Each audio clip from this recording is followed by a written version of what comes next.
Bienvenidos y bienvenidas a la mesa redonda que lleva por título Movilidad humana y fronteras. Mi nombre es Manuela Mesa y voy a moderar esta mesa redonda que cuenta con unos ponentes excepcionales de primera que ahora pasaré a presentar. Es un verdadero placer estar aquí en estas jornadas de EUCO y además en un tema que es de absoluta actualidad y relevancia. El derecho a la libre circulación de personas, a tener un lugar en el mundo, contrasta con la proliferación de barreras y el aumento de los sistemas de control tanto a nivel europeo como a nivel mundial. Como Javier de Lucas, que nos acompaña, ha planteado numerosas veces en sus trabajos, los derechos de los refugiados y asilados son el corazón de cualquier proyecto político respetuoso con los derechos humanos y la llamada crisis de los refugiados puede ser entendida como la crisis de un proyecto político de la Unión Europea que pretendía ser un proyecto de libertad, de justicia y seguridad sustentada en el respeto de los derechos humanos y que no lo está siendo. La lucha por el reconocimiento efectivo y universal del derecho de asilo a todos los que necesitan refugio es un objetivo que debe estar por encima de las coyunturas socioeconómicas y, por lo tanto, es irresponsable el incumplimiento de nuestros deberes para con los refugiados, dado que además supone una amenaza para la democracia y a la responsabilidad de la ciudadanía. Según la Organización Mundial de Migraciones, se estima que 3.770 refugiados y migrantes han muerto tratando de cruzar el Mediterráneo, mientras que se han utilizado argumentos racistas y se han reforzado las fronteras para impedir la entrada. La inmensa mayoría de las personas a las que nos referimos como refugiados no llegarán a serlo nunca, porque se han puesto tantos obstáculos en el camino que presentan para su solicitud que realmente se han cerrado las vías legales y seguras para el acceso, ¿no? El caso de España, como ha denunciado CEAR, se acumulan 22.000 solicitudes sin resolver. Pero además, como se va a plantear en esta mesa, el control de las fronteras se ha convertido en un negocio millonario. Tan solo para frenar la llegada de migrantes, Europa gastó 17.000 millones de euros entre 2014 y 2016, según un informe del ODI. Tanto en vigilancia y en la creación de vallas como en paquetes de ayuda a países de origen, incluye esta cifra. Por poner un ejemplo, en el caso de Frontex, la Agencia Europea de Fronteras ha pasado de tener un presupuesto de 6 millones de euros en 2005 a 254 millones en 2017. España ha sido pionera tanto en levantar muros en Ceuta y Melilla como en instalar sistemas de vigilancia inteligentes y ha inspirado algunos de los ejes más característicos del sistema de control comunitario. Ha promovido el traslado de fronteras hacia terceros países y ha utilizado los instrumentos de la cooperación al desarrollo, aportando ayudas a Senegal, Mauritania, para frenar la llegada de refugiados o de migrantes a Canarias.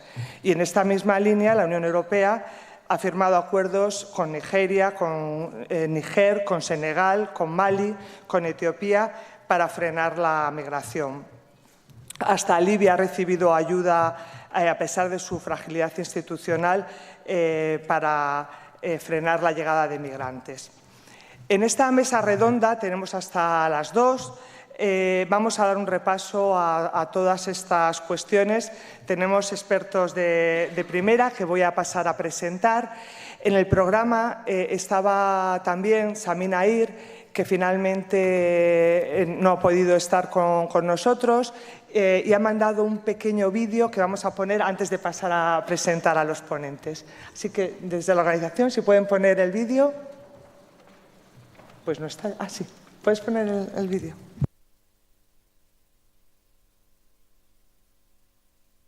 Queridos amigos, queridas amigas, quisiera disculparme por no poder estar con vosotros por causa de fuerza mayor. Lo siento verdaderamente.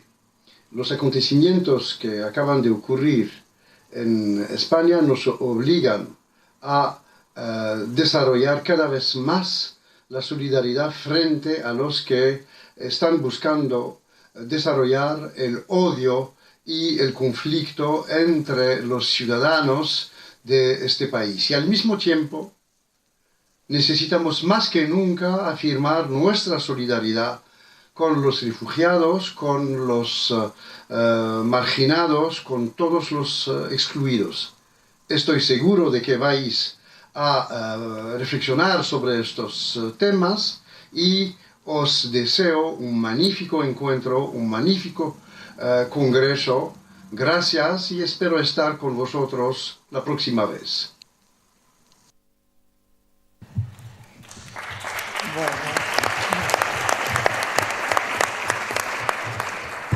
Bueno, pues no podemos contar con Sami Nair, pero tenemos unos ponentes excelentes y por lo tanto no le echaremos mucho en falta, o solamente un poquito.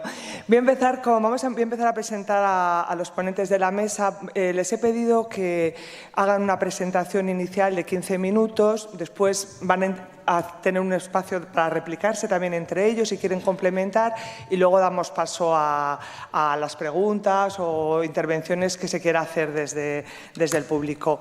Vamos a empezar con Joaquín Nieto Sainz. Él es director de la Oficina de Organización Internacional del Trabajo, de la OIT, desde el 2011. Fue colaborador en la creación de la Fundación EQUO antes de ser nombrado por la OIT, por lo tanto, alguien muy cercano a mucha de la gente que estáis aquí. Cuenta con una larga trayectoria profesional, ha sido secretario confederal de Medio Ambiente y Salud Laboral de Comisiones Obreras, presidente y cofundador de Sustain Labour, Fundación Laboral Internacional para el Desarrollo Sostenible, del 2004 al 2008, y presidente y cofundador de ISTAS. A lo largo de su trayectoria profesional y como reconocimiento a su compromiso con la salud laboral y medio ambiente, ha recibido diversos galardones y premios nacionales. El último, que yo tengo aquí noticia, es el del 28 de abril sobre prevención de riesgos laborales. Entonces, Joaquín nos va a hacer una presentación del contexto general, así que tienes la palabra, Joaquín. Muchas gracias por estar con nosotros y con nosotros. Hoy, en 2015, en el mundo había 244 millones de refugiados. Son el 41% más de los que había a principios de siglo y la mitad de los que habrá dentro de 15 o 20 años. Así pues, la cuestión que vamos a tratar aquí, que son los desplazamientos humanos, es, junto al cambio climático y la crisis del empleo, uno de los asuntos vitales, uno de los desafíos más importantes de nuestro tiempo.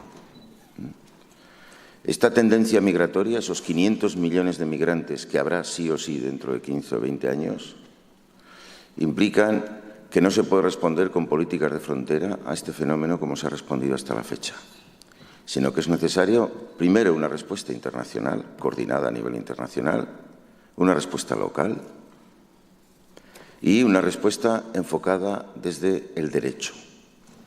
Solamente una respuesta enfocada desde el derecho de los refugiados, de los demandantes de asilo, de los desplazados o de los migrantes en general, será la que pueda resolver los problemas y dar una perspectiva positiva a este desafío. Por ello, creo que hay que felicitar a la Fundación EQUO por haber planteado esta mesa, por haber traído esta reflexión tan importante y tan decisiva a esta escuela de verano.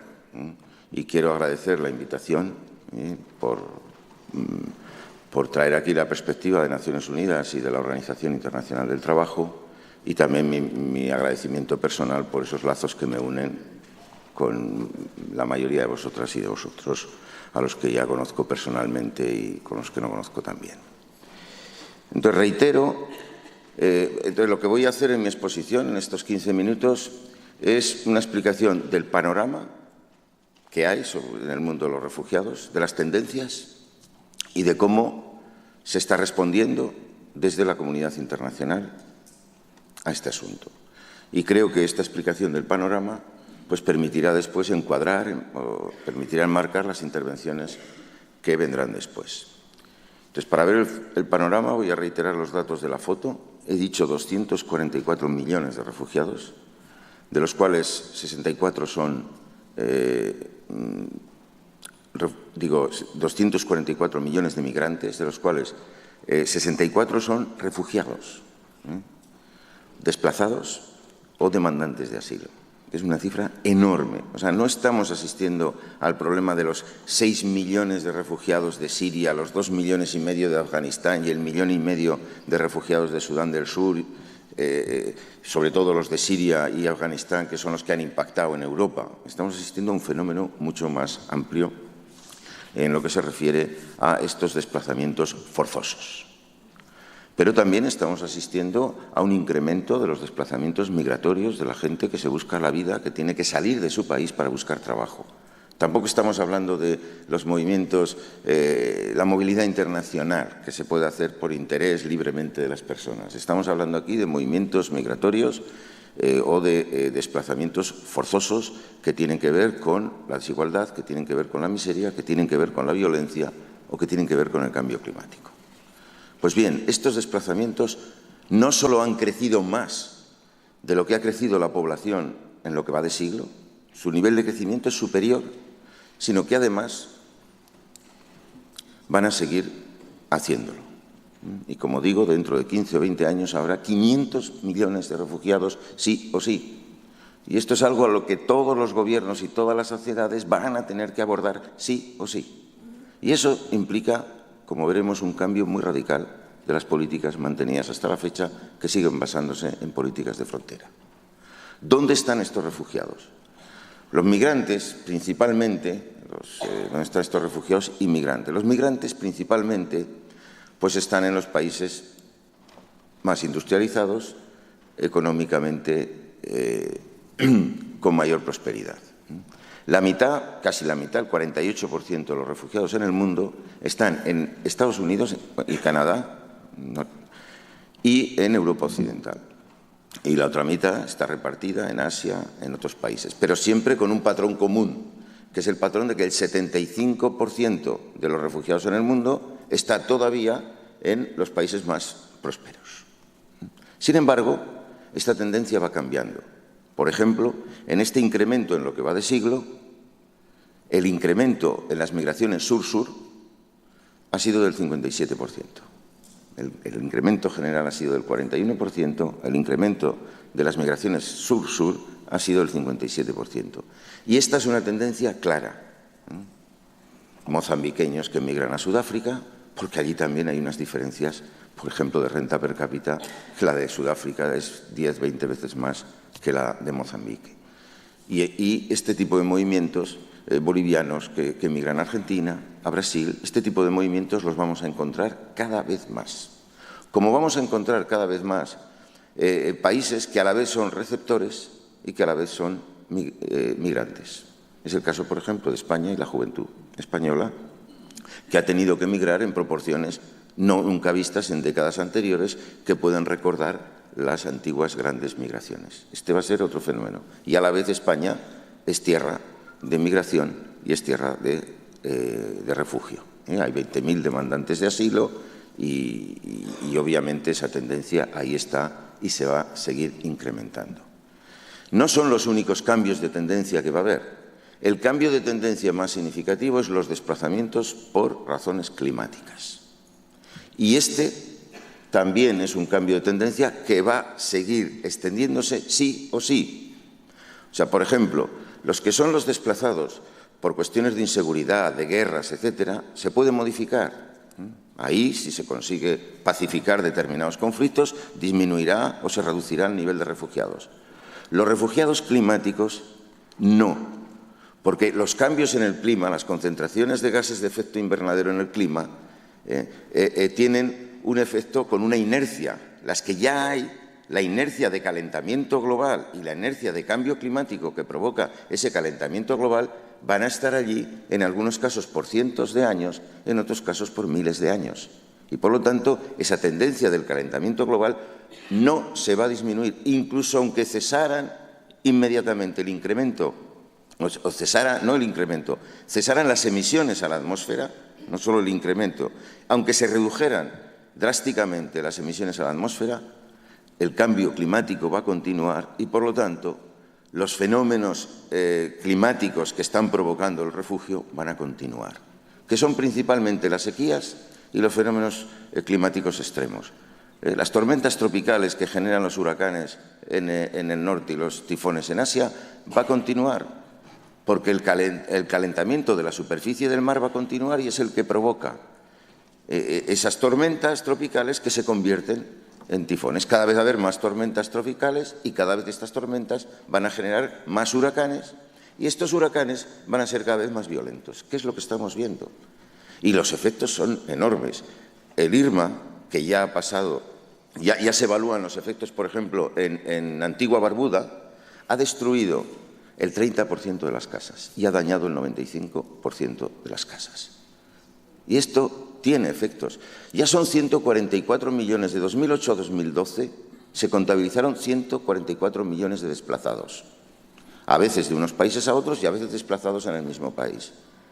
Y a veces las desgracias y estos efectos pues suceden en países que tienen una capacidad de respuesta y de resiliencia, pero muchas veces ocurren en países que no tienen las estructuras para responder. Y esto se va a ir incrementando.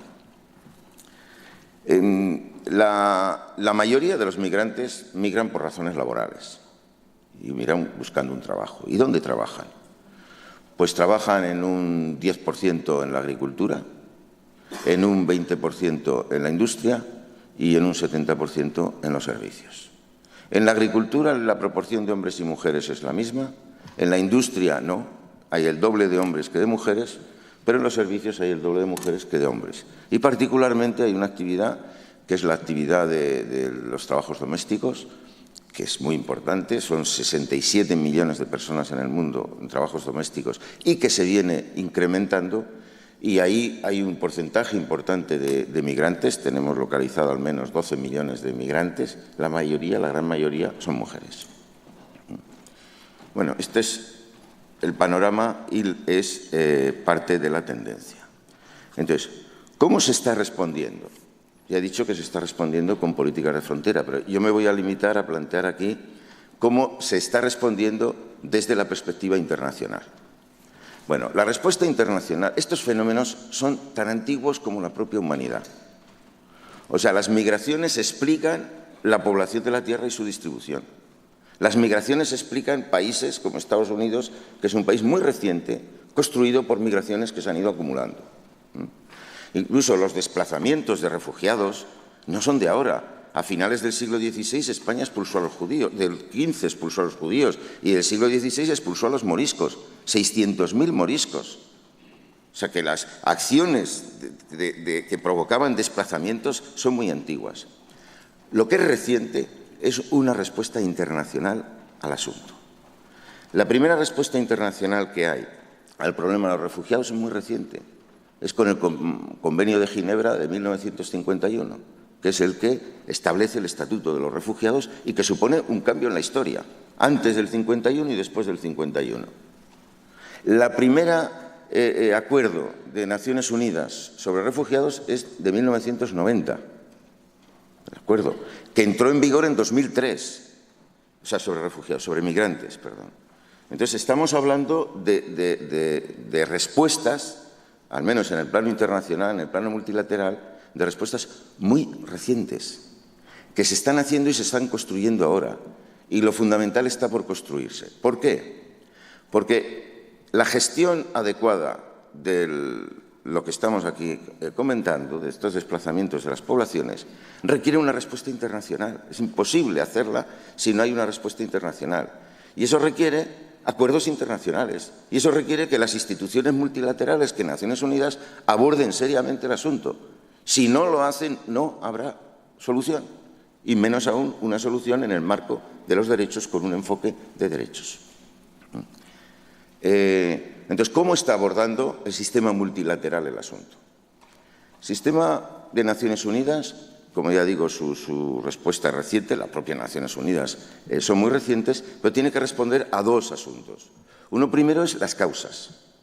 Las causas principales de estos movimientos son la pobreza y la desigualdad, que es la que provoca los movimientos migratorios laborales, son los conflictos y es el cambio climático. Y entonces, una cuestión muy importante es cómo Naciones Unidas, si tiene o no tiene respuestas a estos asuntos que son las causas. Bueno, tiene algunas que son más identificables y tiene otras que menos. Desde luego, las respuestas a los temas como diríamos, de incertidumbre sobre la seguridad a nivel mundial, esas son más difíciles de explicar y de comentar porque no las hay claramente, o por lo menos son muy controvertidas entre países y no hay un marco. El propio Consejo de Seguridad de Naciones Unidas no ha conseguido dar una respuesta de conjunto a todo este tipo de problemas. Respecto a los problemas de la pobreza y la desigualdad, que son una de las causas principales, sí encontramos que hay una respuesta articulada, que son los Objetivos de Desarrollo Sostenible, aprobados en 2015 por todos los jefes de gobierno de los 194 países que constituyen el sistema de Naciones Unidas y que representan por primera vez el programa de transformación más importante que haya habido nunca en la historia de la humanidad. Así lo digo.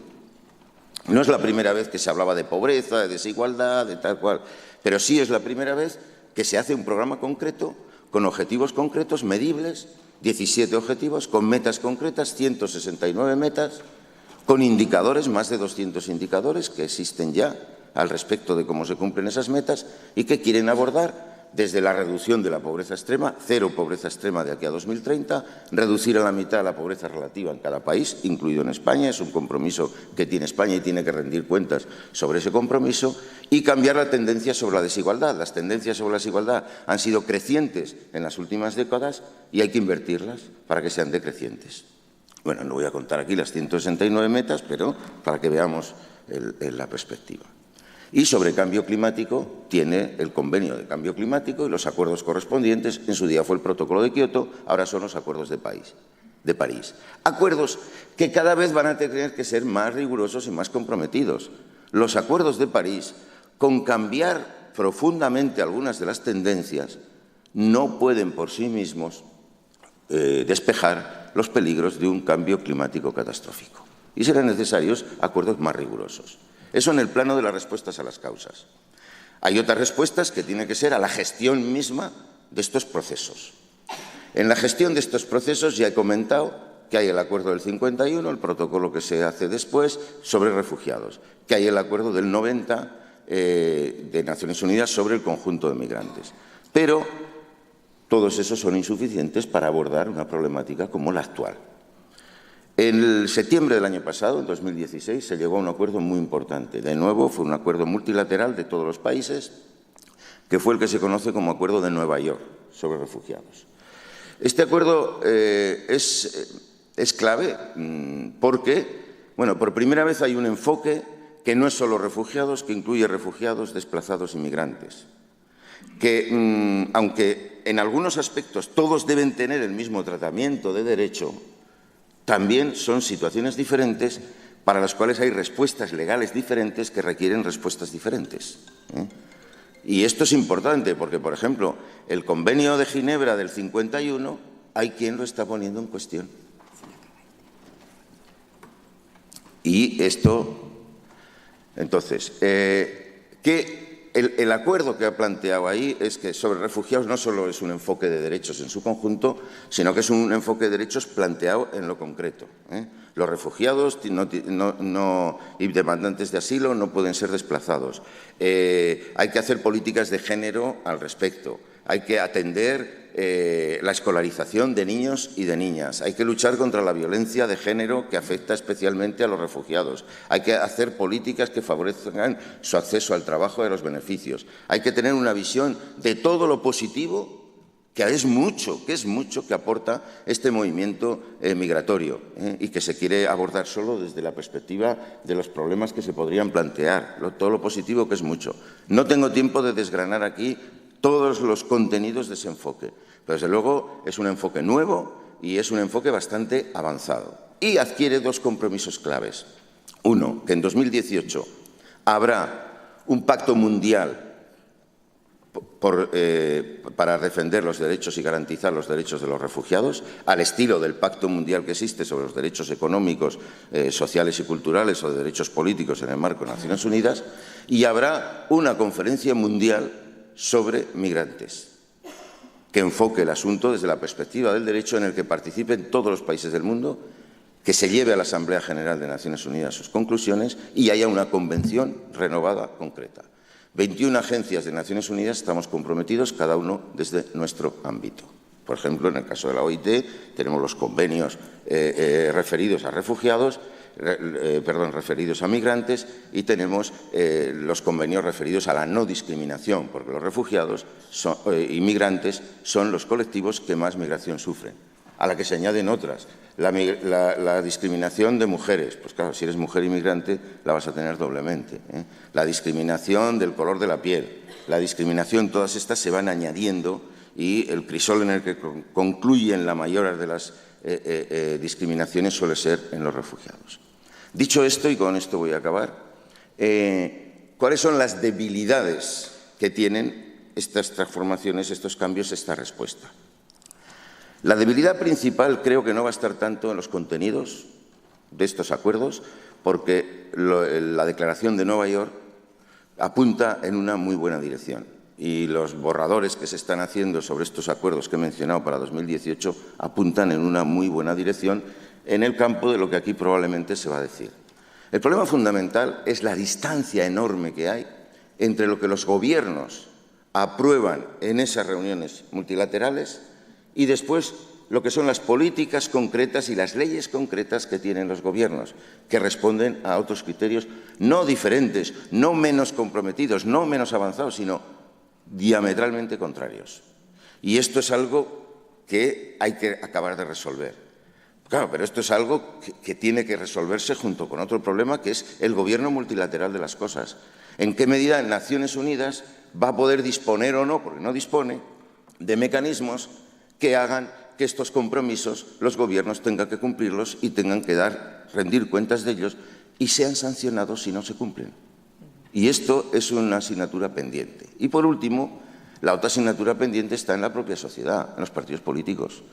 Los partidos políticos, en general, salvo las honrosas excepciones que todos conocemos, en sus programas no tienen programas muy avanzados. Pero incluso los que tienen programas muy avanzados, después en sus políticas concretas, en las leyes concretas que se hacen, que se aprueben, en la acción de cada día, no son muy consecuentes con esos programas.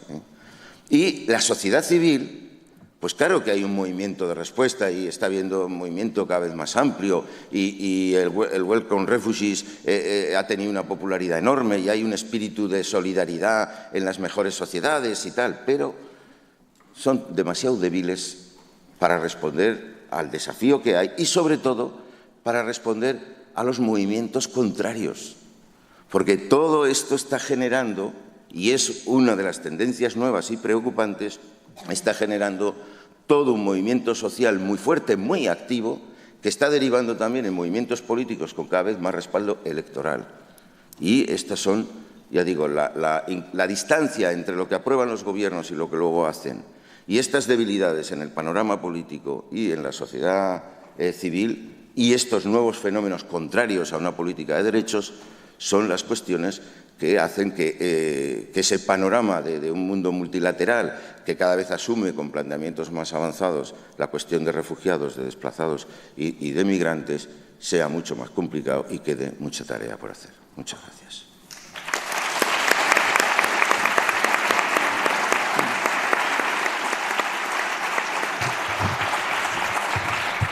Muchas gracias, Joaquín, por mostrarnos este panorama y también las propuestas que están sobre la mesa en el ámbito multilateral.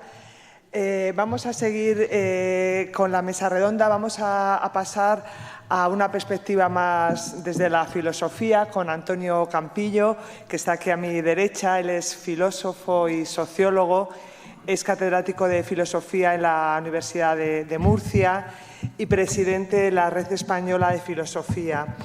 Él es promotor y primer presidente del Foro Ciudadano de la región de Murcia.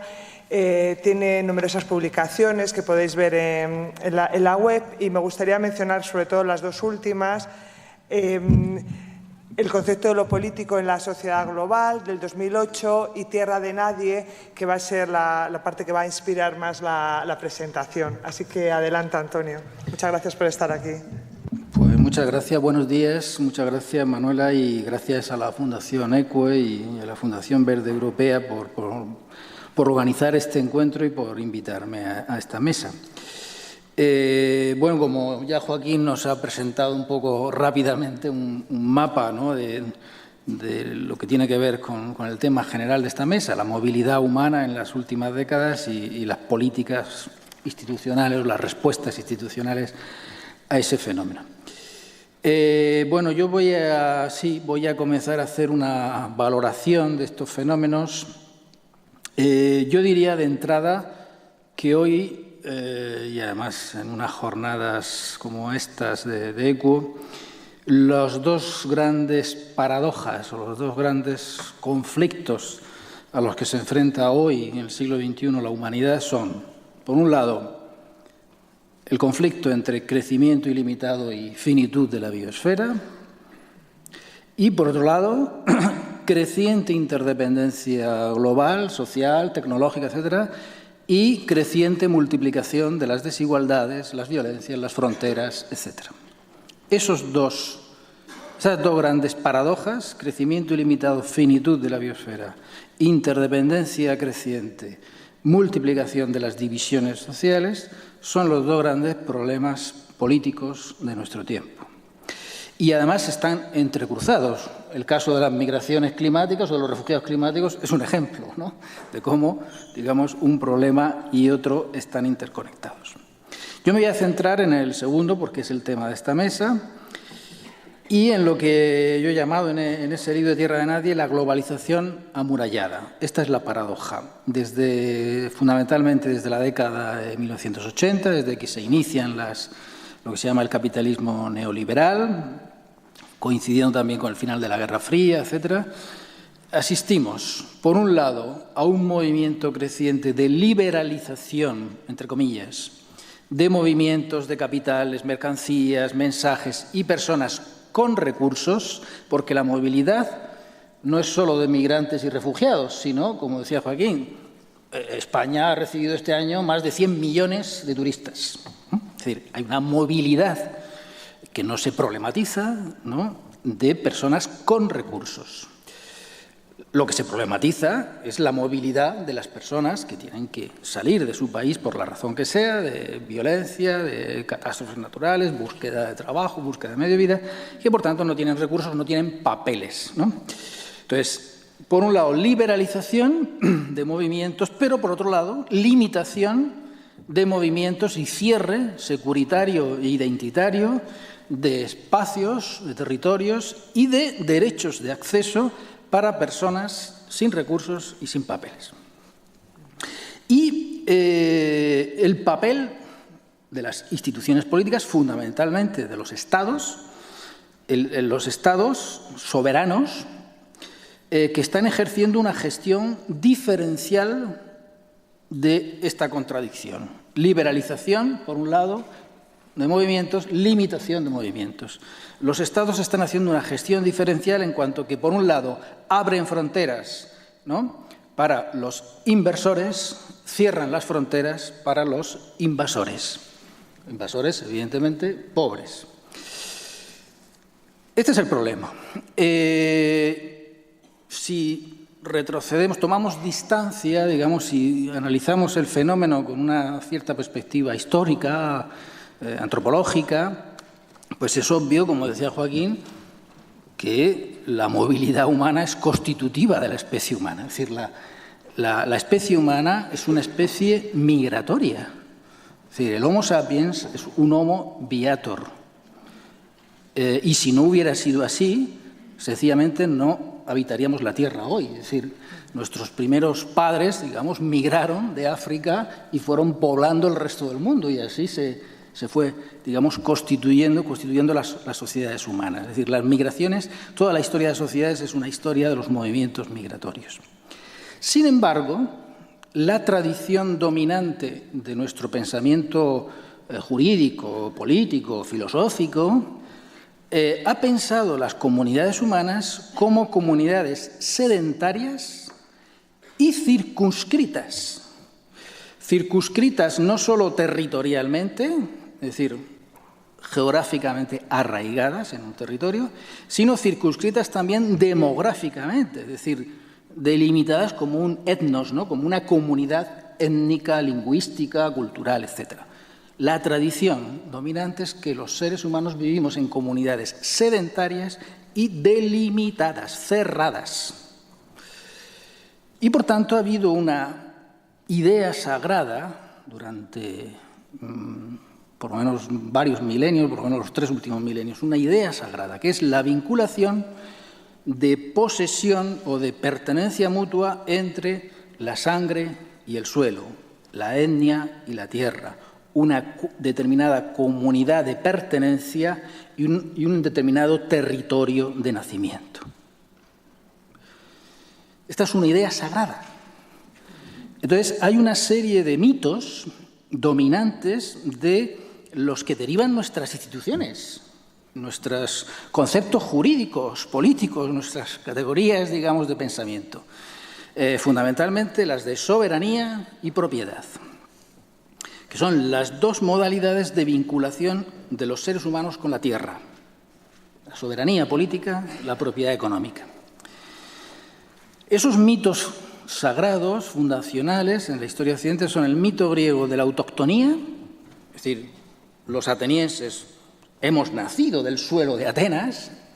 Hay un libro muy bonito de una historiadora, Nicole Legault, que se llama Nacido de la Tierra, el mito de la autoctonía.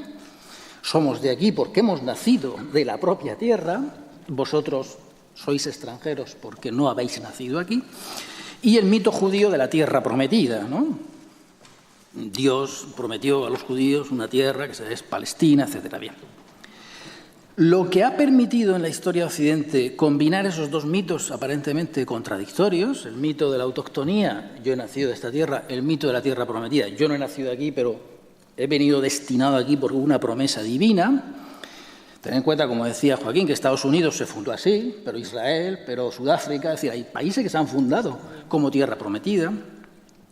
Bueno, pues lo que ha permitido en la historia de Occidente unir esos dos mitos es el concepto romano, del derecho romano, de tierra de nadie, del terra nullius, que era un concepto jurídico, según el cual cualquier persona podía apropiarse de un territorio, persona o Estado, apropiarse de un territorio que no tuviera dueño. Es lo que se llamaba terra nullius, tierra de nadie, porque era tierra sin dueño.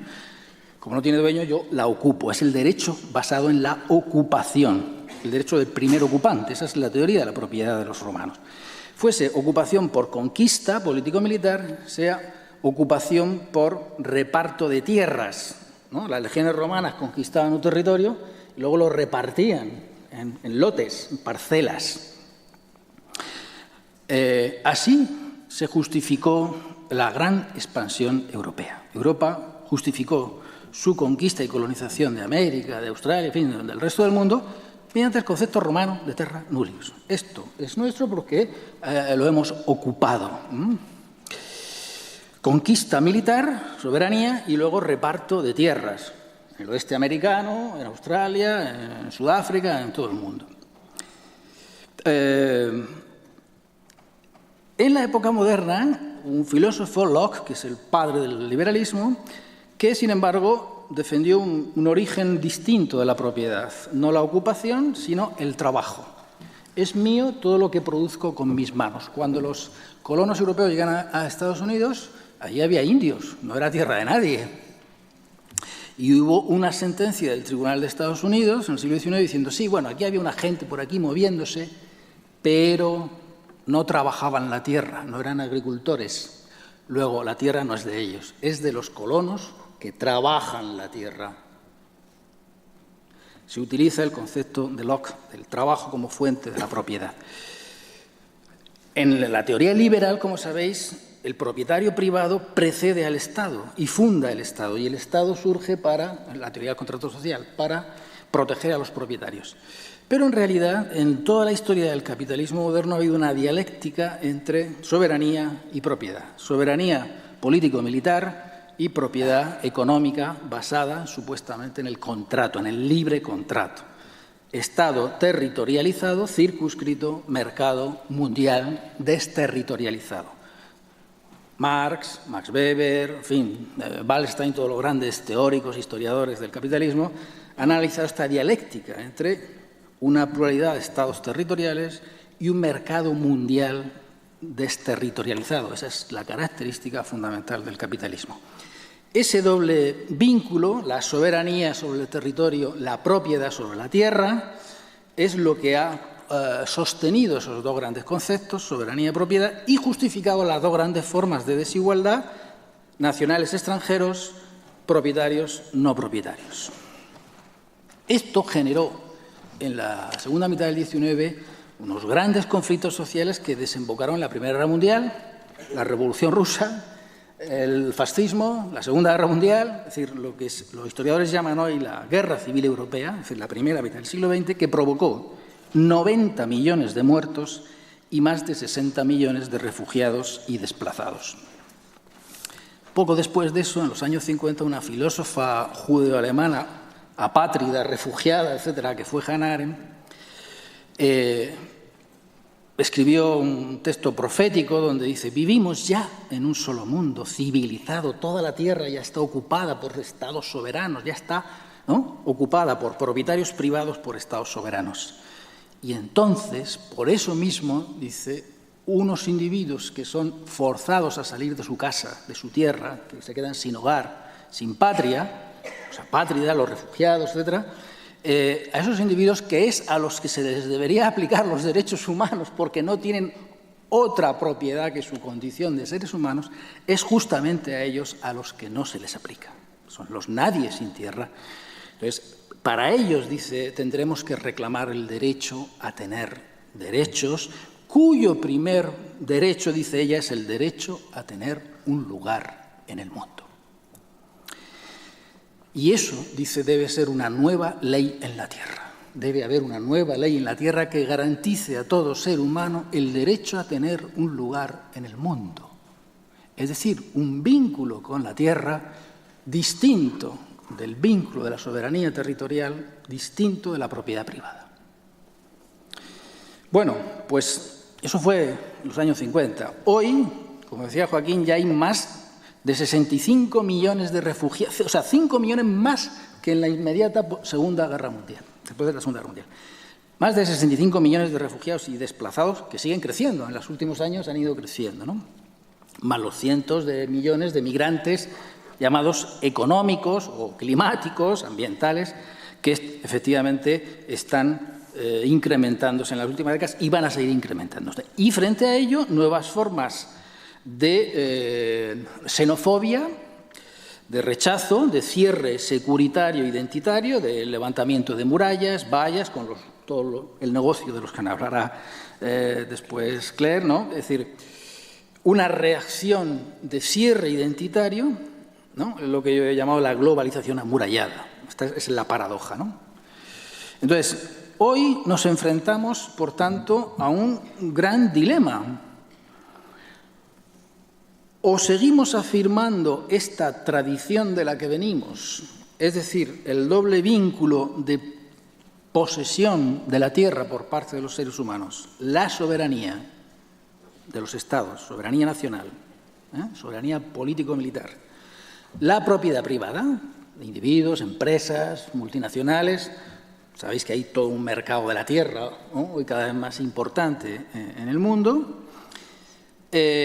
O mantenemos estos dos modos de vínculo con la tierra que han sido hasta ahora, que son hasta ahora los consagrados por todos los sistemas jurídicos, la soberanía y la propiedad, y que son los que están sosteniendo la división entre nacionales y extranjeros y la división entre ricos y pobres, es decir, entre inversores e invasores, que es muy importante. Todo lo que se llama hoy el capitalismo neoliberal ha incrementado esta doble desigualdad, desigualdad económica entre clases, desigualdad entre nacionales y extranjeros, y por tanto la xenofobia, los cierres securitarios e identitarios, etcétera. O seguimos, y por supuesto es también la que está provocando esa otra gran contradicción que os decía al principio, entre crecimiento ilimitado, finitud de la biosfera terrestre, el colapso ecológico. Por tanto, si queremos afrontar esas dos grandes cuestiones, la amenaza del colapso ecológico, el crecimiento de la movilidad internacional de migrantes y refugiados, tenemos que revisar nuestro modo de vincularnos con la Tierra. Es decir, tenemos que empezar a defender la desapropiación de la Tierra. Hay un libro de un filósofo francés, Yves Charles Zarca, que se llama La inapropiabilidad de la Tierra. Bueno, pues es lo que yo he llamado en este librito tierra de nadie, defender el concepto de tierra de nadie, no ya en el sentido romano, sino en un sentido que en cierto modo ha sido desarrollado por la propia legislación internacional, el concepto de patrimonio común de la humanidad. La tierra de nadie sería, digamos, reinterpretada en los términos del siglo XXI, la tierra de todos. La tierra, termino. La tierra como patrimonio común de la humanidad. La tierra, los recursos naturales, los mares, la atmósfera, etcétera, ¿no? Entonces, claro, eso significa que nuestro vínculo con los territorios ya no puede ser ni de soberanía político-militar, ni de propiedad privada, sino meramente de usufructo. Somos usuarios de la tierra, transitorios. Somos transeúntes. Somos transeúntes. Por tanto, la tierra no es nuestra. Nosotros somos meros usufructuarios. Esto debería comenzar a ser repensado en términos no solo filosóficos, sino jurídicos, políticos. La tierra pertenece, en todo caso, a la humanidad, pero a la humanidad, cuidado, la humanidad ya existe como sujeto jurídico, por ejemplo, en el derecho penal internacional, los llamados crímenes de lesa humanidad. Ahí la humanidad aparece por primera vez como sujeto jurídico y aparece como sujeto jurídico en las leyes de patrimonio común de la humanidad. La humanidad aparece como sujeto de ese patrimonio. Es decir, ya no es solamente el sujeto de derecho individual ni el sujeto soberano, el Estado. La humanidad como sujeto jurídico ya tiene cierta presencia en la legislación internacional. Tendríamos que desarrollarla, incrementarla, para considerarla como, en ese sentido, la propietaria de la tierra de nadie, pero cuidado, no la humanidad actualmente viviente, también nuestros antepasados y nuestros descendientes. Porque si somos usufructuarios, tenemos que transmitir un bien que nos ha sido legado y que nosotros tenemos que preservar para legarlo a las generaciones venideras. Esto supone un cambio no solo ético, filosófico, sino también jurídico y político de toda nuestra arquitectura institucional. Si no somos capaces de cambiar nuestra relación con la tierra, no podremos cambiar nuestra relación con los otros. Están ligadas esencialmente los problemas de la movilidad internacional de los seres humanos con los problemas de nuestra vinculación con la tierra. Esto requiere, por tanto, un gran cambio y a todas las escalas territoriales, no solo a escala global, de acuerdos internacionales, de legislaciones, tratados internacionales, a escala europea, hasta ahora hemos hablado poco de la política europea, por supuesto a escala nacional y a escala municipal o territorial. Ahora mismo las ciudades se están convirtiendo en actores cada vez más importantes. ¿Por qué? Porque esta movilidad internacional, que eso no lo hemos dicho hasta ahora, o lo ha comentado creo en algún momento Joaquín, ¿no? La movilidad interna en los países del sur, es también movilidad no solamente de unos países a otros, sino dentro de los países de los campos a las ciudades. Se está produciendo un proceso no solo de globalización, sino de urbanización acelerada. Fijaos, un dato. En 1950 solo vivía en ciudades el 30% de la población mundial, fundamentalmente en Europa y América. Para 2050 se prevé que el 70% de la población mundial viva en ciudades. Es decir, se va a invertir la proporción en un siglo, de 1950 a 2050. Por tanto, la gestión de las ciudades, donde conviven los inmigrantes y los autóctonos, donde se tienen que gestionar todos los problemas de medio ambiente, todos los problemas de participación ciudadana, del derecho al suelo, a la vivienda, etcétera, son crisoles, digamos, en las ciudades donde se cruzan los procesos de globalización y los procesos de urbanización, ¿no? Y ahí es donde también tiene que comenzar a revisarse esta idea de que somos meros usufructuarios del suelo que habitamos. Muchas gracias.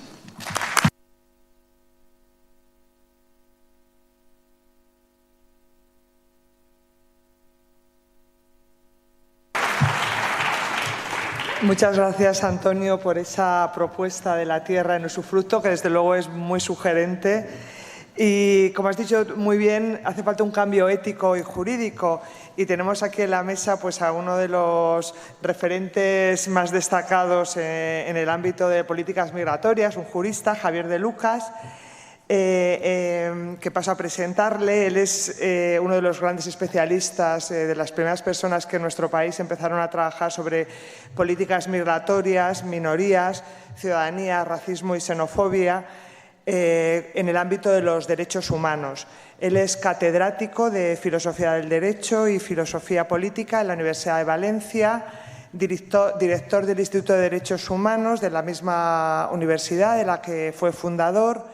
Ha sido director del Colegio de España en París entre el 2005 y 2012 y presidente de CEAR de 2008 a 2009 y pertenece a numerosos consejos científicos nacionales e internacionales.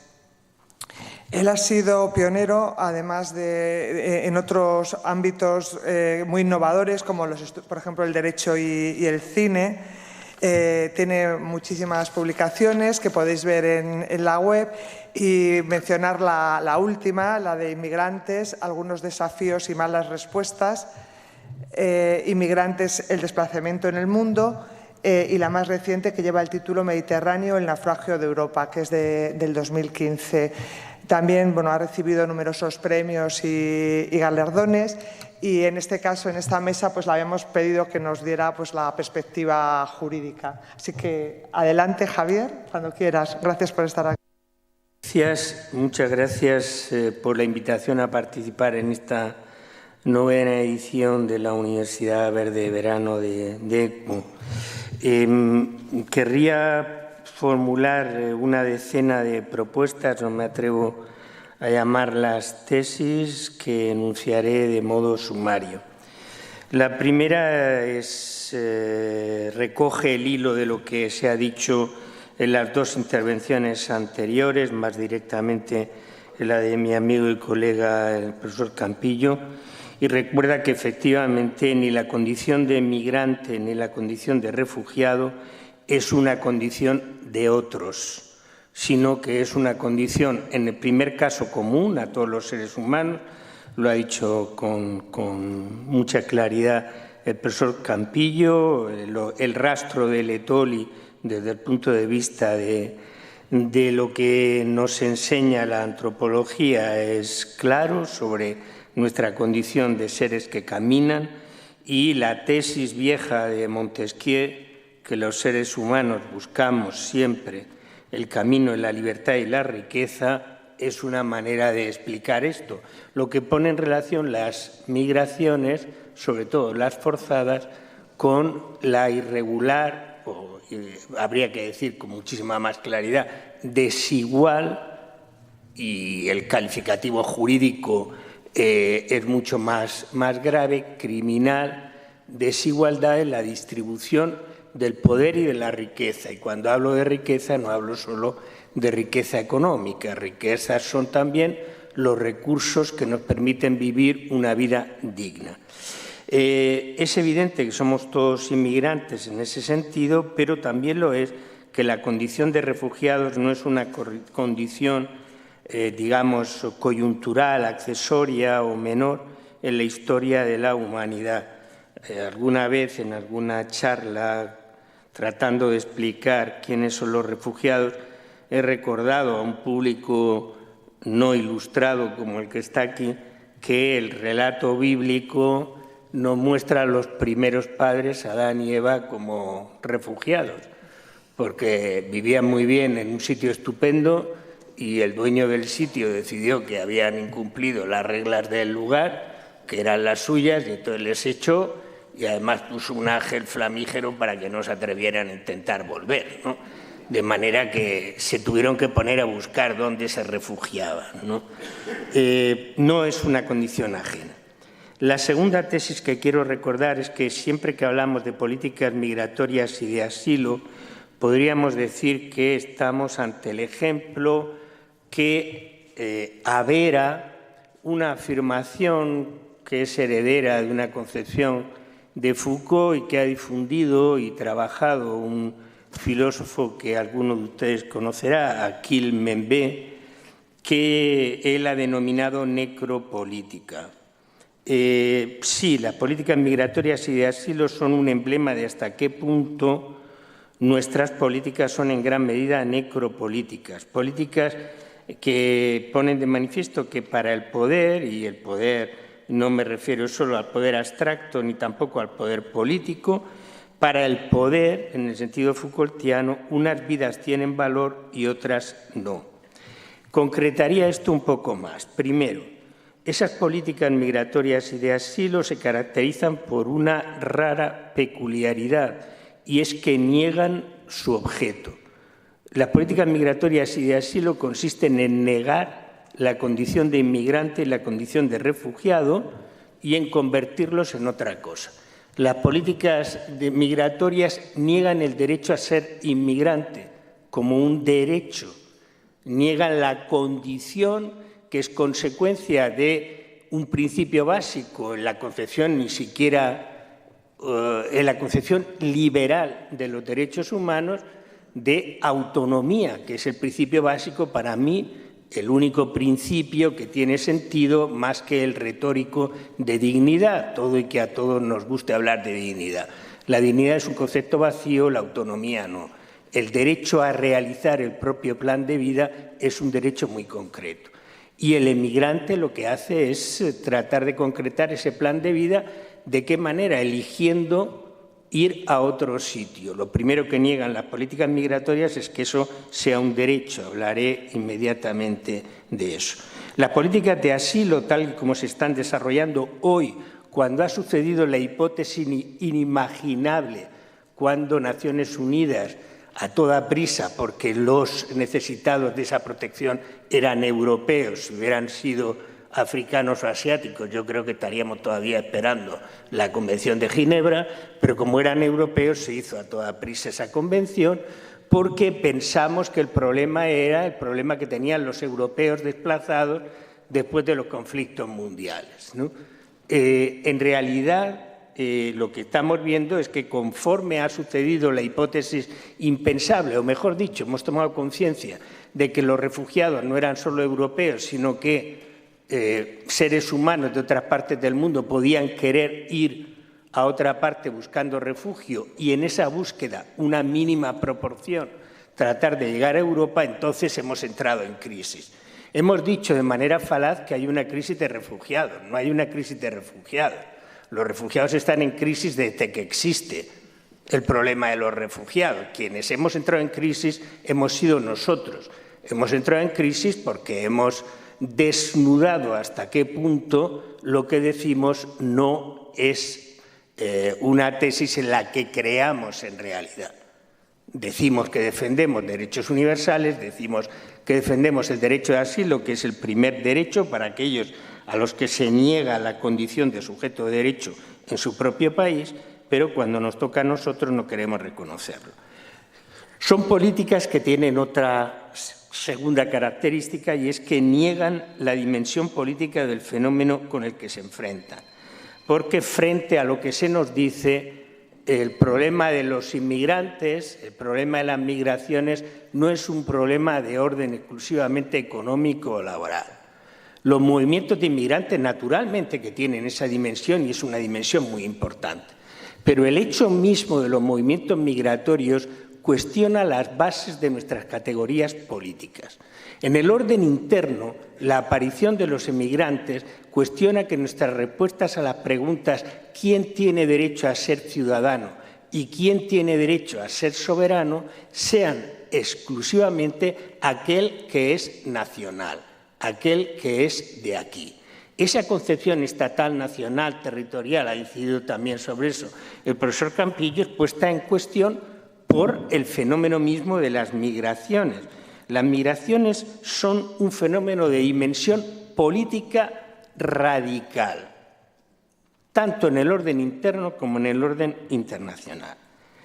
Decía antes que esas políticas migratorias y de asilo, sobre todo las de la Unión Europea, han quedado desnudas porque los valores que proclaman naufragan cuando se enfrentan a inmigración y asilo.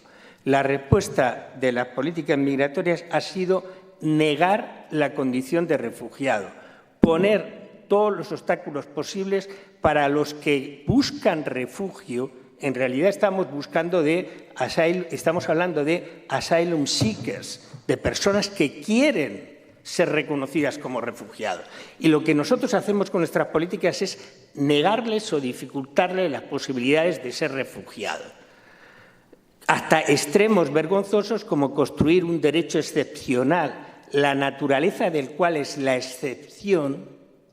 Hemos creado un derecho de extranjería para inmigrantes y hemos vaciado el derecho de refugiados para convertir la norma jurídica de refugio y de inmigración en una norma absolutamente excepcional. No valen las reglas normales, no vale, por ejemplo, la presunción de inocencia, no vale, por ejemplo, el derecho a tener un juez independiente que sea garantía de nuestros derechos. Los derechos de los inmigrantes están en manos de decisiones administrativas, de decisiones que se quiere que sean discrecionales y no arbitrarias, difícilmente controlables y, por lo tanto, de decisiones que pugnan con algo importante y reiteradamente eludido en las políticas migratorias y de asilo, el eje de derechos humanos.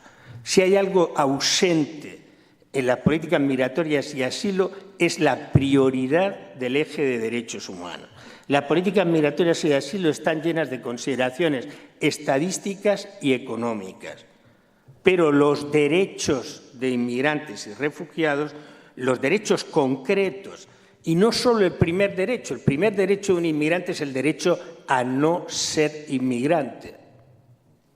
Es decir, para hablar de derecho a ser inmigrante, los inmigrantes tendrían que tener la libertad de elegir si quieren ser inmigrantes o no.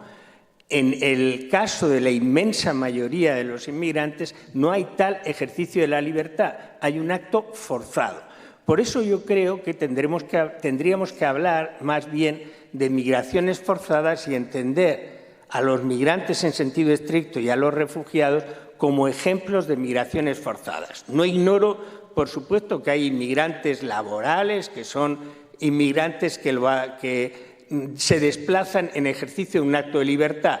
Sucede así en la línea migratoria que llamamos el eje norte-norte, porque hay migraciones dentro del norte. Hay personas que se van de España al Reino Unido por dificultades que decimos que son terribles, pero que no tienen nada que ver con las verdaderas dificultades que vive la inmensa mayoría de la población. La mayor parte de esas migraciones son migraciones para especializarse, para mejorar. No niego que hay algunas que son forzadas, pero en el eje norte-norte lo son así. Y en el eje norte-sur tampoco son inmigraciones forzadas. La gente que elige países del sur para vivir la tercera edad o para vivir su ocio de manera más extendida o incluso para hacer turismo sexual, no lo hace forzado. Y son también migrantes. Lo que pasa es que no los consideramos porque únicamente consideramos como migrantes a los migrantes sur-norte, cuando en realidad ignoramos otra realidad migratoria que es la inmigración sur-sur. buena parte de los flujos migratorios y la inmensa mayoría de los desplazamientos de refugiados se producen entre países del sur. Y sobre todo en el caso de los refugiados, porque los refugiados van al primer país al que pueden ir. De manera que pensar que los refugiados siguen la ruta sur-norte es una reducción. Solo algunos, un porcentaje, puede conseguirlo. Si quieren una definición de refugiados que evidencie esa ausencia del eje de derechos, la mejor que conozco es la que dio el Alto Comisionado de Naciones Unidas para los Derechos Humanos, Zeid Ra'ad al-Hussein, cuando describió a los refugiados como personas que llevan la muerte a su espalda y se encuentran con un muro delante. Sí, la muerte se la han puesto circunstancias a las que muchas veces no somos ajenos. Piensen en los conflictos alimentados por nuestros negocios de armamento. Piensen en los conflictos alimentados por políticas neocoloniales. Piensen en la degradación del medio ambiente como consecuencia de políticas depredadoras de terceros países, practicadas, entre otros, por ejemplo, por China. No estoy hablando solo de Estados Unidos, ni estoy hablando solo de países de la Unión Europea. Estoy hablando de China, que, por ejemplo, tiene una presencia cada vez mayor en África y que practica una política absolutamente depredadora en África. Siempre con el señuelo de la corrupción de las élites a las que se compra, fomentando la corrupción y, naturalmente, extrayendo aquello que uno tiene. Y luego les ponemos muros delante. Sí, esta era una mesa en la que hablábamos de fronteras y hablamos de muros. Para inmigrantes y refugiados quizás sea cierto ese juego de palabras que solo se puede hacer en castellano, no en otros idiomas. Vayas donde vayas, vayas. Ustedes en castellano lo entienden, ¿verdad? Es decir, que ahí donde vayas te vas a encontrar delante con una valla. Y entre otras cosas, pero está aquí Claire Rodier y no voy a hablar estando ella, eso fomenta el negocio de las vallas, que es solo una parte del inmenso negocio que se monta en torno al control de los flujos migratorios y no digamos cuando estos se convierten en parte de las políticas de seguridad y defensa como la Unión Europea está derivando.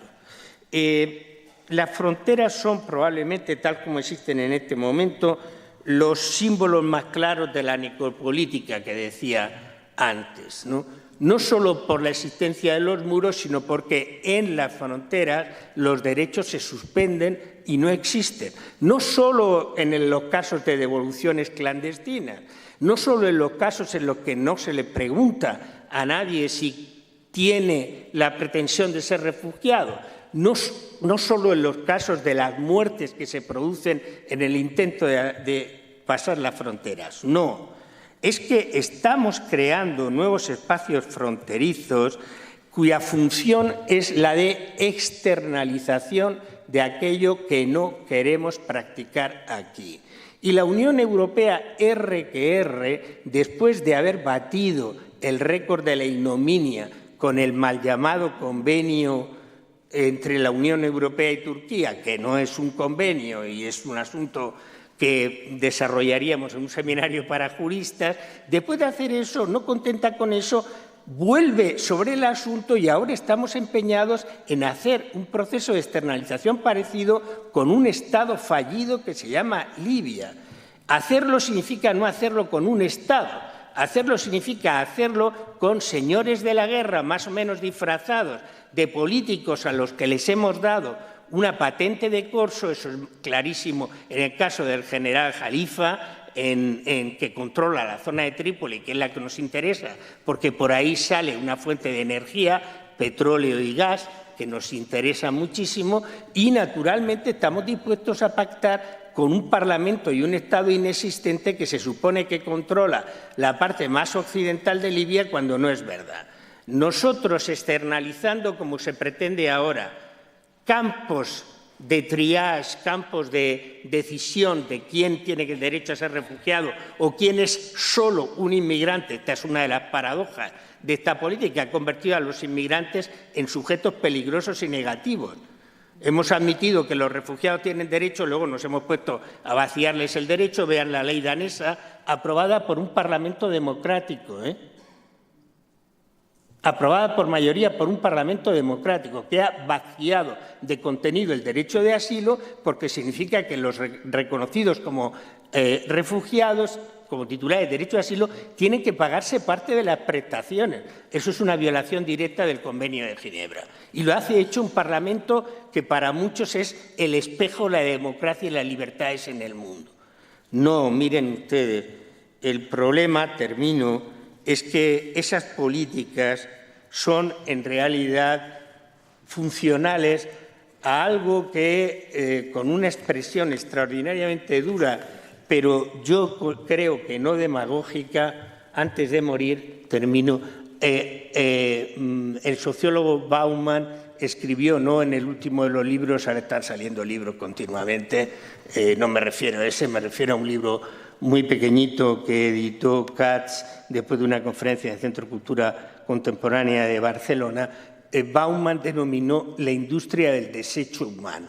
Sí, por eso son necropolíticas, políticas migratorias y de asilo, son industrias del desecho humano. Esos seres humanos para nosotros son desechos, desechos en los dos sentidos. Primero, son desechos porque no valen como nosotros y segundo, son desechos porque los exprimimos hasta que no queda aquello que se puede tirar. Y eso es lo que estamos realizando. Es por eso por lo que no creo, siento disentir de alguien tan autorizado como el señor Nieto, no tengo ninguna esperanza en esas conferencias de Naciones Unidas de 2018 y 2019. ¿Cómo voy a tener esperanza si ninguno de los Estados de la Unión Europea a estas alturas, estamos hablando de septiembre de 2017, ha cumplido mínimamente los compromisos de reubicación y reasentamiento? ¿Cómo voy a creer en eso si las políticas de esos Estados, empezando por el nuestro, y la responsabilidad es del señor Rajoy y de la señora Soraya Sáez de Santamaría como coordinadora de ese organismo que se ha dedicado a bloquear cualquier iniciativa de las organizaciones no gubernamentales y las administraciones autonómicas y municipales? Y esas cosas hay que decirlas porque hay que decir quiénes son los responsables con nombres y apellidos y concretar. Esas personas son las responsables de esta inmensa vergüenza. Porque si hablamos de vergüenza, que parece que ahora le gusta a la señora Sáenz de Santamaría hablar de vergüenza, esto es una vergüenza. Y es una vergüenza, termino, perdonen,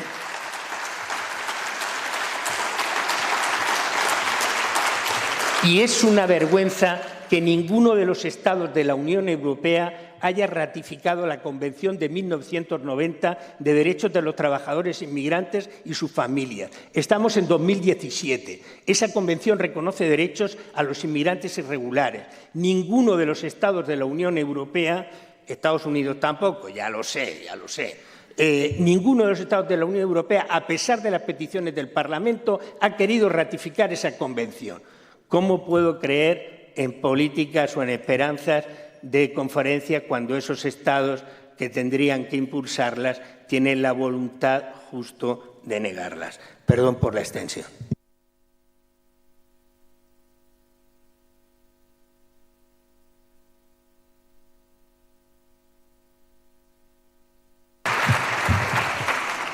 Muchas gracias, Javier. Pues además de esta vergüenza, también hay gente que saca un extraordinario beneficio y para hablarnos de esto tenemos la suerte de contar con Claire Rodier. Claire es francesa, es jurista de la red GISTI, Grupo de Información y Apoyo a los Inmigrantes en Francia, y cofundadora de la red euroafricana Migre Group. Ella se dedica especialmente a las políticas europeas de inmigración y asilo. Ha participado en numerosas publicaciones, ha colaborado, por ejemplo, con el Atlas des Migrants en Europa y tiene 2 libros publicados en castellano: El negocio de la desesperación, Capital intelectual, que se ha reeditado, y tiene otro publicado ahora recientemente en el 2017, Migrantes y refugiados, respuestas a las inquietudes sociales. Ella va a hacer su intervención en francés, o sea que si alguno necesitáis los cascos, pues tendréis que haberos ido a buscar, pero bueno, o animaros a que vayáis a buscarlo si lo necesitáis. Muchísimas gracias, Claire, por estar con nosotros. Adelante. Muchas gracias, Manuela. Muchas gracias a ECUO por haberme invitado a esta universidad de verano y compartir nuestras reflexiones, que son tan interesantes, porque hasta ahora todo lo que he oído ha sido muy interesante. Y muchas gracias a ustedes y sobre todo me perdonen por que les hable en francés, esperando que la traducción les llegue bien. Bueno, pues estamos hablando de respuestas institucionales, las que damos hoy a la movilidad humana. En cualquier caso, en esta parte de la movilidad humana considerada como los invasores, para retomar las propuestas del profesor Campillo, sabemos que la otra movilidad, de hecho, es deseada, alentada por el neoliberalismo. Así que una de las respuestas es el control y el cierre de las fronteras, del que podemos decir que en la Unión Europea está en el corazón de la política migratoria desde mediados de los años 90. Pero mis predecesores han explicado por qué esta respuesta no está adaptada a los imperativos éticos y el respeto de los derechos del hombre y menos del respeto de los derechos refugiados. Y por lo tanto, esta política de cierre de fronteras, esta política de muros, de vallas, se refuerza. Y se refuerza ya desde hace unos 20 años. Y me gustaría introducir ahora una reflexión sobre las razones, la motivación de esta política que no está conforme a los principios, que incluso es mortal porque ha habido muchas muertes en las fronteras europeas, decenas de miles de personas han muerto en las fronteras europeas, pero tampoco es una política eficaz en cuanto a los objetivos establecidos por los que han decidido estas políticas. Y quizás esto sea lo que nos hace plantearnos o cuestionarnos esta política, porque desde hace unos años hablamos, si quieren, más normal y recurrente, de la necesidad de reforzar el control de las fronteras, los dispositivos de vigilancia y esta carrera hacia adelante que no hace más que una pequeña proporción reducir la presión migratoria, que además tiene consecuencias traumáticas en el plan de los derechos de las personas. Y por lo tanto, estas políticas no son eficaces realmente. Así que la idea que me gustaría introducir quizás sea uno de los motores de esta política, y es que conlleva muchos beneficios. Es rentable. Hablamos de los traficantes, de los que pasan a los inmigrantes. Se estima, se calcula que unos 15.000 millones de euros son los que se gastan los inmigrantes para venir en Europa, es lo que se han gastado entre el 2000 y el 2010, y al mismo tiempo la misma cifra es lo que se ha gastado la Unión Europea para vigilar las fronteras. Y me gustaría hablar de este segundo aspecto, este negocio legal, por oposición al negocio de los traficantes ilegales. Este negocio legal es del que quiero hablar. Legal porque sirve esta disposición de organizaciones como la de los Estados de la Unión Europea para poder gestionar sus flujos migratorios. En Europa, la intensificación de este negocio viene desde principios de los años 2000 y coincide con la decisión de los Estados miembros de dotarse de una política común en relación a asuntos de inmigración y del control de las fronteras. Pero hablamos del periodo del post-11 de septiembre del 2001, con, a nivel internacional, el desarrollo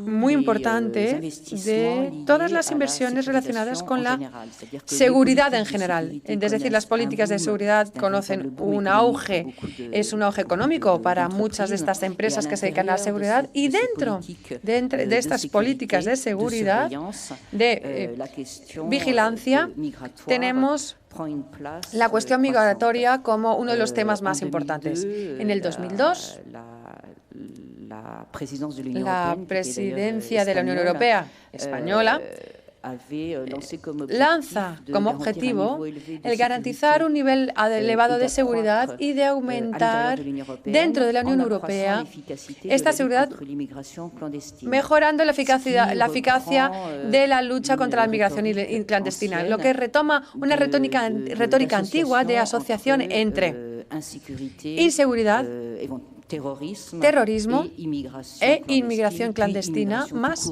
inmigración, punto. Y ahora incluso podríamos incluir refugiados, porque tras los atentados de estos últimos años, la cuestión de los refugiados ahora pues se asocia casi siempre a la cuestión del terrorismo y de la seguridad.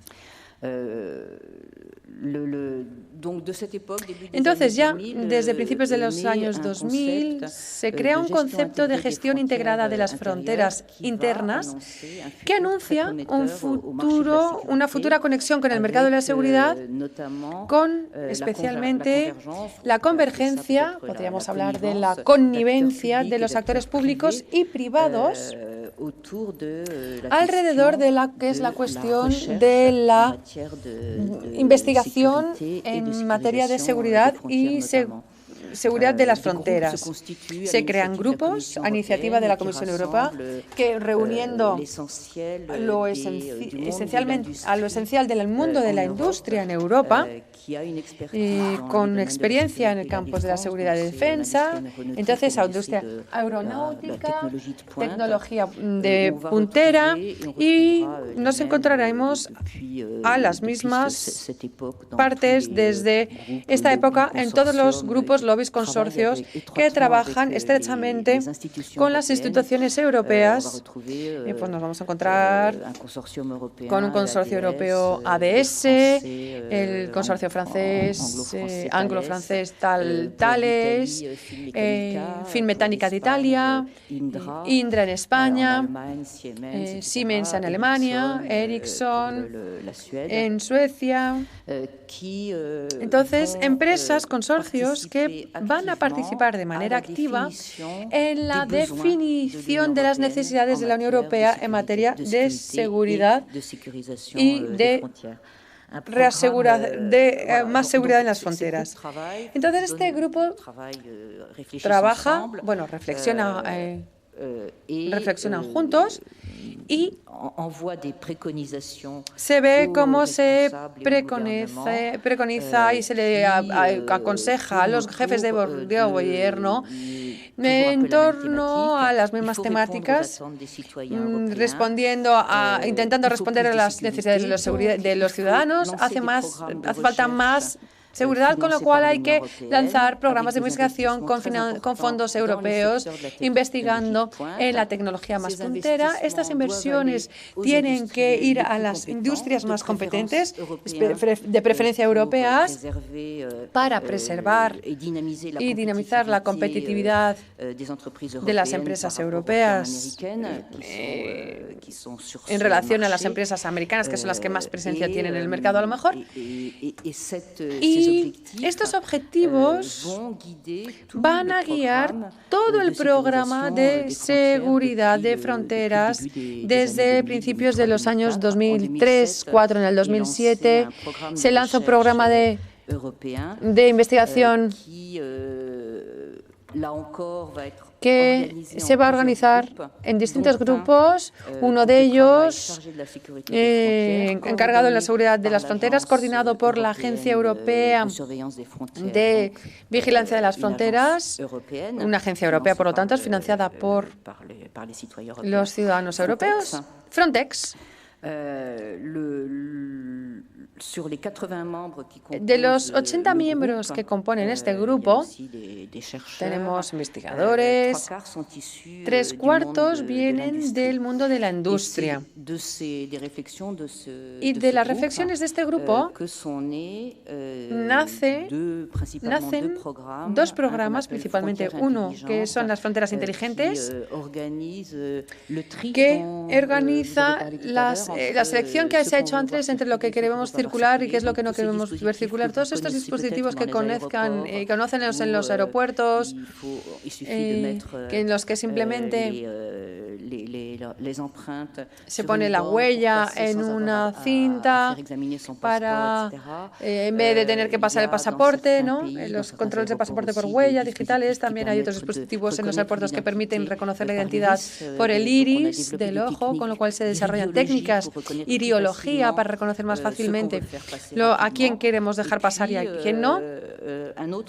Y otro dispositivo que se llama, otro sistema que se llama Eurosur, que prevé el refuerzo de la vigilancia de las fronteras sur de Europa para mejorar la detección, prevención y la lucha contra el crimen transfronterizo y la inmigración irregular en Europa. Este es el discurso oficial.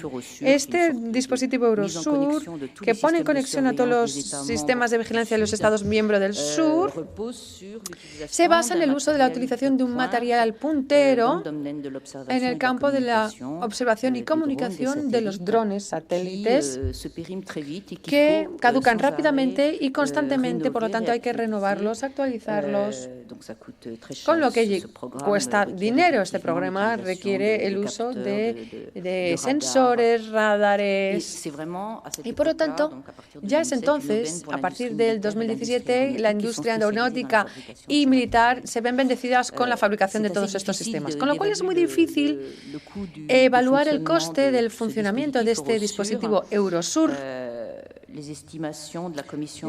La Comisión Europea hablaba de 338 millones de euros hasta el 2020. Algunos investigadores que trabajan en este tema hablan más del doble de esta cifra. En el 2015, por la crisis migratoria, entre comillas, Eurosur tiene 10 millones de euros más para ser de verdad operativo. Y es interesante ver cómo en 2013 se lanza oficialmente este programa y 2 meses después el primer cronófago se lanza a la isla de Lampedusa en octubre, donde tuvimos muchas declaraciones muy apenadas de los responsables europeos, sobre todo de la comisaria europea de Asuntos Internos, que dijo, pero viene bien porque, de cierto modo, vamos a lanzar nuestro programa Eurosur, y este programa, además de combatir la inmigración irregular y detectar a los delincuentes, va a ser un factor que ayude a salvar vidas humanas. Se podría haber callado porque en 2014, el año siguiente, es el primer año en el que hay un récord absoluto de muertos, inmigrantes muertos en el Mediterráneo, y es precisamente en el Mediterráneo que se instala Eurosur. 3.500 personas fallecen en el 2014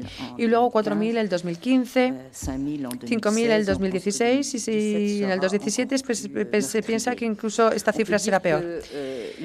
Podemos decir que la industria de la seguridad ha explosionado durante los últimos 10 años.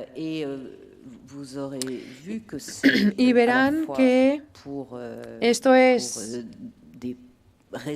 por razones de vigilar las fronteras, pero también para dinamizar el crecimiento económico de la Unión Europea.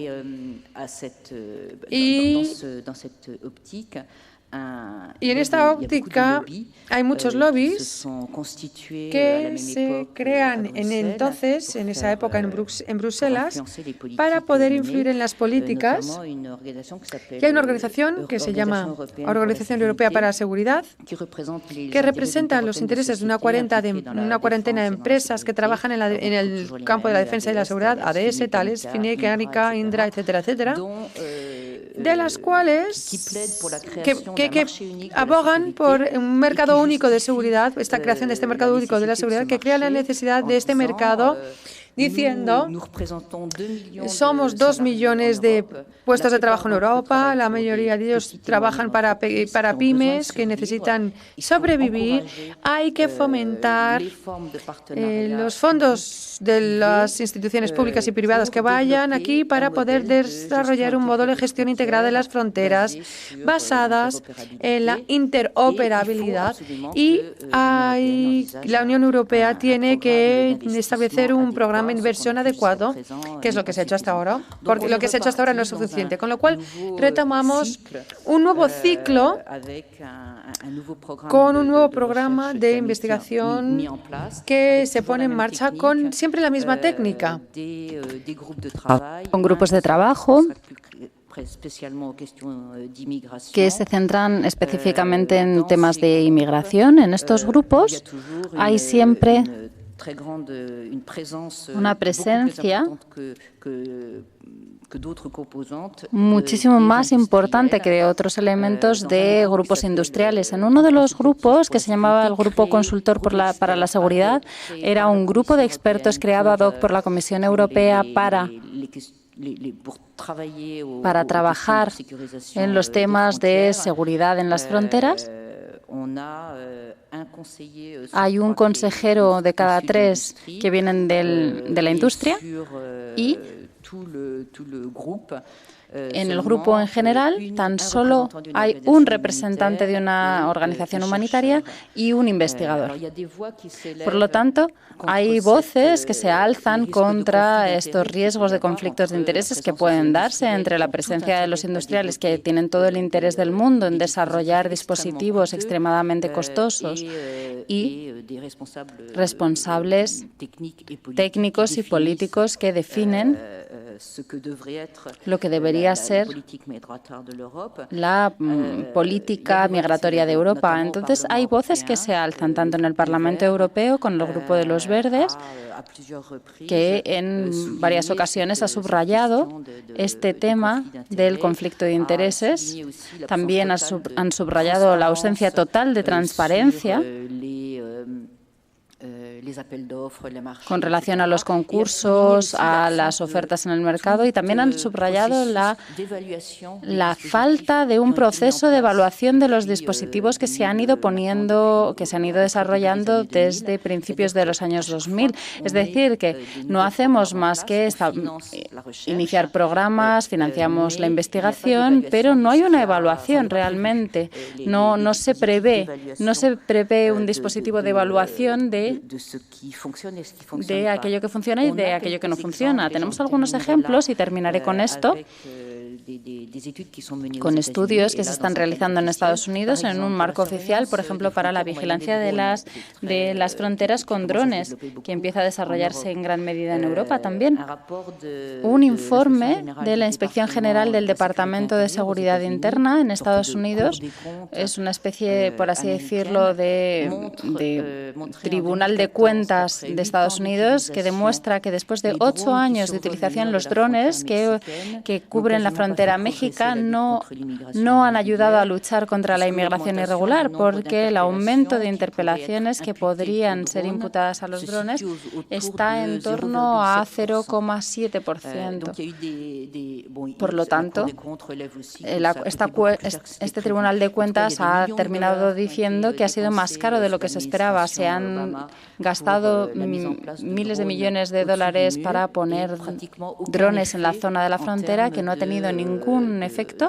Esto se hizo en la época del gobierno de Obama, que no ha hecho ninguna intersección suplementaria de inmigrantes. Y el gobierno actual, el gobierno de Trump, pretende relanzar este programa de vigilancia y de construcción del muro entre Estados Unidos y México.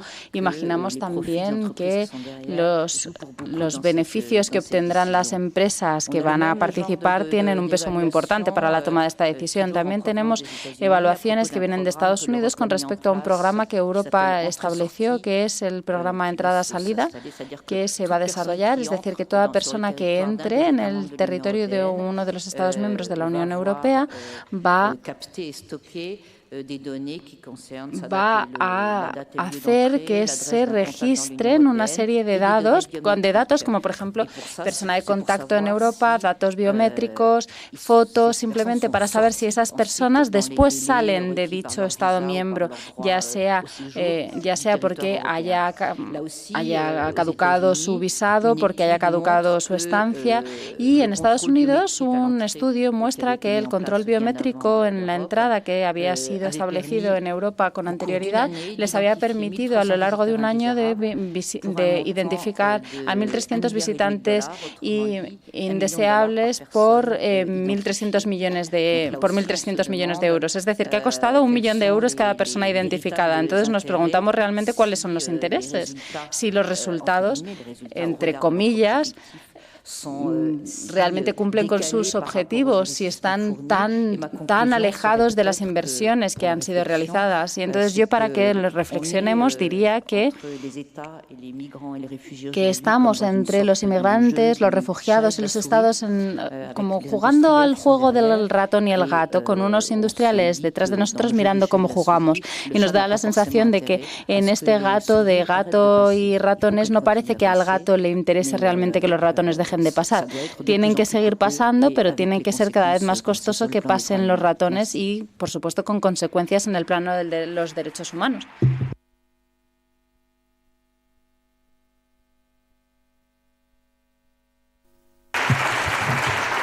Muchísimas gracias, Claire, por esta presentación tan escalofriante con esos datos y esa falta de humanidad, ¿no? De gastar tanto dinero en impedir que la gente entre y en lugar de atender a las necesidades. Quería dar la posibilidad, antes de pasar a las intervenciones del público, si algunos de la mesa queréis replicar o que sea breve para que también tengamos un poquito de las intervenciones del público. Pues venga, adelante, Antonio. ¿Quieres tú, Joaquín? Vale. Sí, no tenéis por qué hacerlo en orden, como queráis. Adelante. Agradezco a Javier de Lucas que haya planteado el tema central sobre el rol que tienen los instrumentos internacionales, porque es un tema central, ya lo he dicho al principio. Una cuestión como la de los movimientos y desplazamientos humanos no voluntarios, que es parte de lo que estamos abordando aquí, requiere respuestas internacionales. Si no hay respuestas internacionales, olvidémonos de que haya soluciones. Y las respuestas tienen primero los conceptos. Al principio fue el verbo. Pues primero los conceptos. Si no se comparten internacionalmente determinados conceptos básicos, como algunos de los que planteaba Antonio Campillo, será muy difícil, será imposible tener conceptos y valores que hay que compartir. Y que hay que compartir internacionalmente entre los distintos estados y los distintos gobiernos del mundo para solucionar los problemas hoy, en la medida en que se puedan resolver y solucionar hoy. Pero no solo hay que compartir conceptos, que son imprescindibles, la libre circulación, los derechos humanos, etc. Hay que estipular claramente y formular claramente esos derechos. Sin estipular claramente, sin legislar sobre esos derechos, es imposible tampoco avanzar, es imposible incluso identificar cómo resolver los problemas que se pueden plantear. Y, en tercer lugar, hay que compartir internacionalmente políticas para garantizar el ejercicio de esos derechos. Entonces, el ejemplo que se pone de la gestión que ha tenido la Comisión Europea sobre el primer problema que se le ha presentado de cierta envergadura de refugiados, que han sido los 6 millones de refugiados sirios que como también decía muy bien Javier de Lucas, han ido 3 millones a Turquía, 2 millones bueno, en Turquía es más grande, pero uno de cada 6 habitantes de Turquía es refugiado, al Líbano 1 millón, ya casi 1 de cada 2, a Jordania 2 millones, de 10, en fin, esta realidad y la gestión europea que Mar ayer calificó de vergonzosa, y de Europa en su conjunto y de cada país, porque España tenía que recibir a 17.000 y pico, ha recibido algo menos de 2.000, pero es que el conjunto de Europa tenía que reubicar a 160.000 y ha reubicado unos 17.000. O sea, hay la discusión sobre el enfoque mismo que hubo, pero luego incluso sobre los compromisos. Esto no invalida la necesidad de acuerdos internacionales, sino que lo refuerza claramente.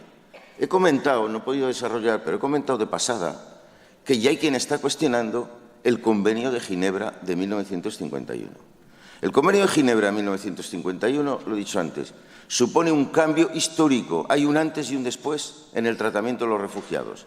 Y es un convenio muy simple, que define qué es un refugiado. Sin definir lo que es un refugiado, una refugiada, es imposible ver cómo se otorgan los derechos, que plantea cuáles son esos derechos básicos, los derechos humanos, los derechos a tener una educación, los derechos a tener un trabajo, y que plantea la cuestión más básica de todas, la no devolución.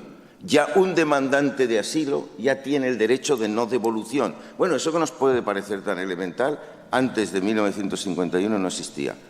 Si quisieran cambiar, si quisieran echar atrás el Convenio de Ginebra del 51, la gente tendría que salir a la calle para impedirlo. Y si no existiera, lo primero que habría que hacer es ese convenio. Entonces, la aproximación al asunto o sea, el Convenio 51 impide que no haya ha impedido que la mala gestión del asunto de los refugiados en Europa. No, pero eso no invalida el convenio. Eso obliga a ir a otros instrumentos mucho más rigurosos, mucho más vinculantes, como la Declaración Universal de Derechos Humanos no ha impedido que se violen los derechos humanos cada día, pero si no existiera habría que inventarla. Como el Pacto Mundial sobre Derechos Políticos y el Pacto Mundial sobre Derechos Económicos, Sociales y Culturales es el que pretende responder a la pregunta de Hannah Arendt, diciendo que todo el mundo tiene derecho a un lugar en el mundo, todas las personas tienen derecho a un lugar en el mundo. O sea, si no existieran. Entonces, la pregunta respecto a estos importantes pactos y convenios que se tienen que adoptar en el 18, la aproximación que tiene que haber es ¿qué es lo que se está planteando? ¿Qué es lo que falta y se debería plantear? O sea, ¿qué queremos que sean esos convenios? Hombre, cada uno puede tener más esperanza o menos esperanza, pero desde un punto de vista de acción y de planteamiento es ¿qué queremos que sean esos convenios? ¿Qué les falta? Reivindicar que incluyan cuestiones que no están todavía, y hay algunas, aunque no tenemos derecho a desarrollarlo. Y luego exigir que se cumplan. Este es el planteamiento básico, porque la acción internacional sola no resuelve. La acción tiene que ser luego regional, caso de Europa, nacional y hasta local, como muy bien se ha planteado aquí. Entonces, pero son el conjunto de cuestiones lo que de una forma, en fin, moderna, madura, respondiendo de verdad a los problemas de nuestro tiempo, que no son pocos y que afectan a mucha gente y que generan mucho sufrimiento y que se pueden solucionar, demandan de todo el mundo, de las organizaciones y de las instituciones multilaterales internacionales, como en mi caso, pero también demanda a los partidos políticos, también demanda a las organizaciones de la sociedad civil, que no pueden mirar a otro lado sobre estos acuerdos, que tienen que estar y focalizarlos en su acción.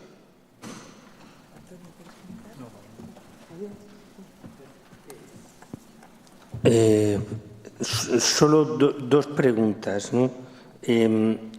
Que dirijo a mis compañeros y al público, ¿no? Y una aclaración. La aclaración es que, por supuesto, que yo valoro la existencia de la Convención de Ginebra y del Protocolo de Nueva York, naturalmente.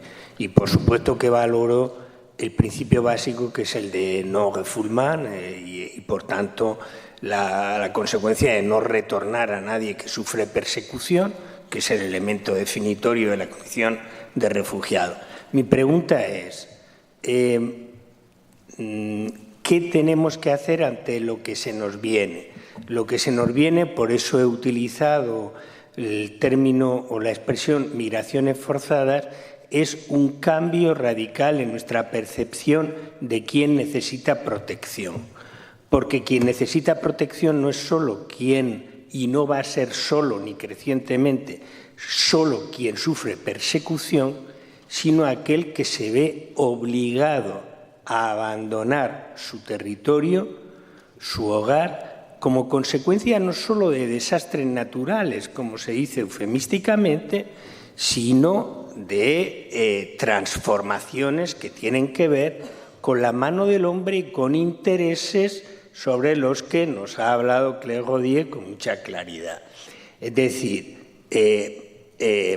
sé que es impropio hablar de refugiados medioambientales, sé que es impropio hablar de inmigrantes medioambientales, sé que es impropio hablar de desplazados climáticos, pero la impropiedad jurídica no puede hacernos tener el efecto paralizante de que digamos, no, como no son refugiados, de acuerdo con el Convenio de Ginebra, porque no hay el elemento de persecución, pues son inmigrantes y ya se apañarán.